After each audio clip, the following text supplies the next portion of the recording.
My name's Ryan Payton. I'm supervisor at Pride of my City. Today we're going to be blitzing this area, blitzing the street, cleaning it out. The street, as you can see, it's a wee bit grubby.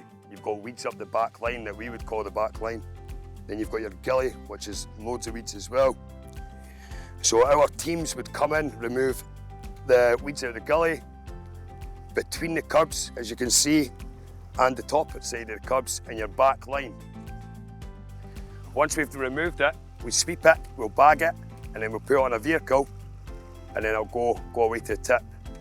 We'll do a litter pick in the whole street, and then if there's any bulk, unwanted furniture, mattresses, bed frames, we'll take them away, we'll remove them, put them on the back of the vehicle, just going to gradually move around the city.